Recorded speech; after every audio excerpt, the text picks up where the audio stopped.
মাঠে এবং মাঠের বাইরে বিপিএল ছড়াচ্ছে উন্মাদনা। নিজেদের পছন্দের প্লেয়ার এবং টিম নিয়ে তাই উচ্ছ্বসিত দর্শকেরা। বাংলাদেশ ক্রিকেটের বড় অধ্যায় জুড়ে আছে পঞ্চপাণ্ডব শব্দটা। মাশরাফি, সাকিব, তামিম, মুশফিক, রিয়াদরা দেশের ক্রিকেটের বড় নাম।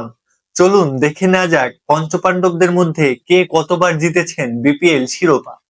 বিপিএল আসরে সর্বোচ্চ সংখ্যক মোট 4বার শিরোপা জিতেছেন মাশরাফি বিন মুর্তজা। 2012 এবং 13 সালে ঢাকা গ্ল্যাডিয়েটর্স, 2015 সালে কুমিল্লা ভিক্টোরিয়ান্স এবং সর্বশেষ 2017 সালে রংপুর রাইডার্সের হয়ে শিরোপা জেতেন তিনি। এই 4বারই দলকে দিয়েছেন নেতৃত্ব।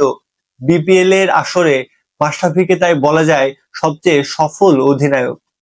বাংলাদেশ ক্রিকেটের পোস্টার বয় সাকিব আল হাসান বিপিএল শিরোপা জিতেছেন 2বার। 2013 সালে মাশরাফির নেতৃত্বে খেলা ঢাকা গ্ল্যাডিয়েটর্স এর হয়ে এবং 2016 সালে ঢাকা ডায়নামাইটস এর ক্যাপ্টেন হয়ে শিরোপা জিতেছেন তিনি। দেশসেরা ওপেনার তামিম ইকবাল খানও বিপিএল শিরোপা জিতেছেন 2বার। 2019 সালে কুমিল্লা ভিক্টোরিয়ান্স এবং 2024 সালে ফরচুন বরিশালের হয়ে শিরোপা জেতেন তিনি। 2বারই দিয়েছেন দলকে নেতৃত্ব।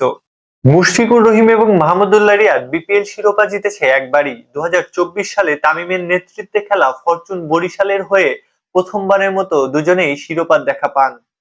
বিপিএল এর এবারের আসরে পঞ্চপাণ্ডবদের মধ্যে খেলা হচ্ছে না মাশরাফি এবং সাকিবের। বাকি তিনজনই রিয়াদ, মুশফিক, তামিমরা আছেন বরিশাল দলে।